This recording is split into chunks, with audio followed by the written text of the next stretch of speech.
પ્રીત જન્મોજન્મની ભૂલાશે નહીં અને જે આશિકો છે બહુ બધા છે. એકવાર પીયુને મળવા આવજો એમના પણ બહુ બધા છે, પણ આ ફિલ્મના જે ચાહકો છે એમને તમે શું કહેવા માંગશો? તેઓ યુટ્યુબમાં જોઈ રહ્યા છે, વારંવાર જોઈ રહ્યા છે.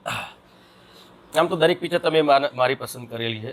આ પિક્ચર એટલા માટે તમે પસંદ કરી છે, મને ખબર છે કે એમાં ભરપૂર એક્શન, સ્ટોરી, ડ્રામા,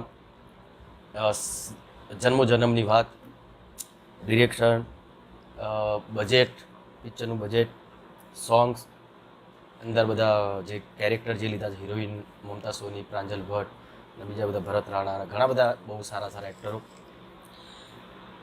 એના લીધે જ પિક્ચરના લોકેશન પણ એટલા સરસ હતા, વાર્તા સરસ હતી અને બધું જ થઈને બધાનું યોગદાન, મ્યુઝિક, બધાનું યોગદાન થઈને પિક્ચર આટલી સારી બની. એની સ્ટોરી એકદમ અલગ પ્રકારની હતી. જે બધી ગુજરાતી પિક્ચરોમાં પહેલાં એવું થતું કે ક્યાંકનું ક્યાંક પેલા પિક્ચરથી મળતું હોય એવું થતું, પણ આ પિક્ચર એકદમ અલગ પ્રકારની પિક્ચર હતી. ડિરેક્શન એનું આત્મારામ ઠાકોરે કર્યું એટલે એ બહુ મોટી વાત કહેવાય.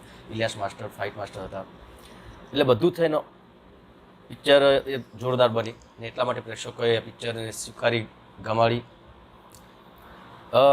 અમુક એવું બી થયેલું આ પિક્ચરમાં, જ્યારે રિલીઝ થઈ, સુપરહિટ થઈ ગઈ પિક્ચરના 2-3 વર્ષ થઈ ગયા પછી હું માનું છું કે આમાં એ કદાચ એક રાજકારણ એમાં થયું છે.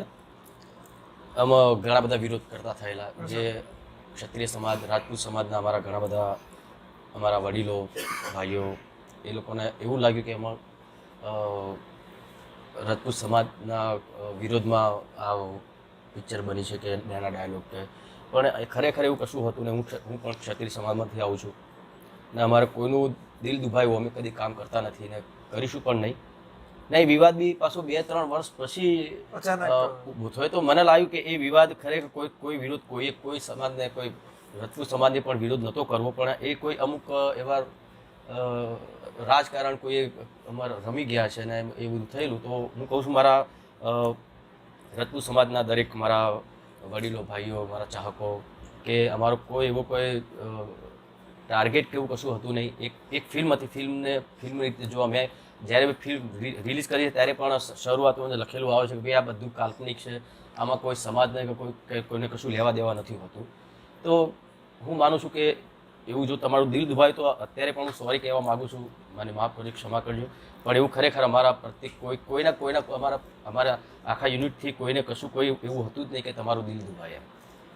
ને એ વખતે પણ દરેક સમાજે, રાજપૂત સમાજે પણ પિક્ચર સ્વીકારેલી જ છે, એવું નહોતું કે રાજપૂત સમાજે નહીં સ્વીકારેલી. પિક્ચર ભીડ આ તો 2-3 વર્ષ પછીની વાત છે. પછી એટલે મને અત્યારે યાદ આવ્યું ને એટલે અત્યારે મેં વાત કરી.